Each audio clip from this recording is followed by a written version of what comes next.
वैसे तो रोहिंग्या शरणार्थियों को लेकर देश में चर्चा चलती ही रहती है, लेकिन आज की चर्चा थोड़ा अलग है, क्योंकि आज जो कुछ भी हुआ उसके पीछे की कहानी थोड़ा समझ से परे थी। आज केंद्रीय आवास मंत्री हरदीप पुरी ने ट्वीट कर रोहिंग्या शरणार्थियों को फ्लैट्स दिए जाने की बात कही। अब यह घोषणा शायद ही किसी के गले से उतरने वाली थी, क्योंकि गृह मंत्री अमित शाह ने सीधे शब्दों में कहा था कि भारत में रोहिंग्याओं को कभी स्वीकार नहीं किया जाएगा। रोहिंग्या शरणार्थी नहीं है, घुसपैठिए हैं। इसी बयान को ढाल बनाते हुए विश्व हिंदू परिषद के केंद्रीय कार्यकारी अध्यक्ष आलोक कुमार ने एक लेटर जारी करते हुए सरकार से इस फैसले पर फिर से विचार करने को कहा। साथ ही उन्होंने कहा कि इन्हें घर देने के बजाय भारत से बाहर भेजा जाए।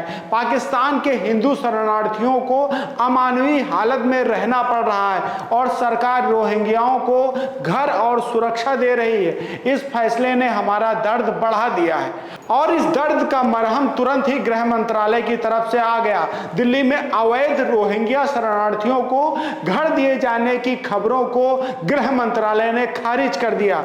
गृह मंत्रालय ने कहा, दिल्ली सरकार ने हमें प्रपोजल दिया था कि रोहिंग्या को नई लोकेशन पर शिफ्ट किया जाए, लेकिन हमने उन्हें निर्देश दिया है कि अवैध रोहिंग्या को अभी वहीं रखा जाए जहां वे हैं। उनके डिपोर्टेशन की बात चल रही है, तब तक उन्हें डिटेंशन सेंटर में ही रखा जाए। दिल्ली सरकार ने उन जगहों को डिटेंशन सेंटर घोषित नहीं किया है जहां अवैध रोहिंग्या को रखा गया है। हमने उन्हें तुरंत ऐसा करने का निर्देश दिया है।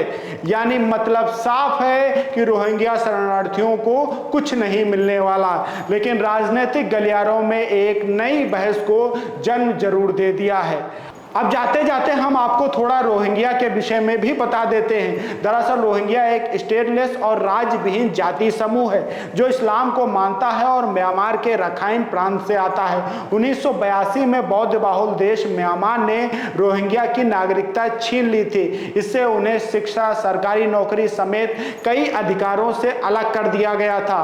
तब से म्यांमार में रोहिंग्या के खिलाफ हिंसा जारी है। 2017 में हुए रोहिंग्या के नरसंहार से पहले म्यांमार में उनकी आबादी करीब 14 लाख थी। 2015 के बाद से म्यांमार में 9 लाख से ज्यादा रोहिंग्या शरणार्थी भागकर बांग्लादेश और भारत समेत कई देशों के अलग अलग इलाकों में हैं। अकेले बांग्लादेश में रोहिंग्याओं की संख्या 13 लाख से ज्यादा है।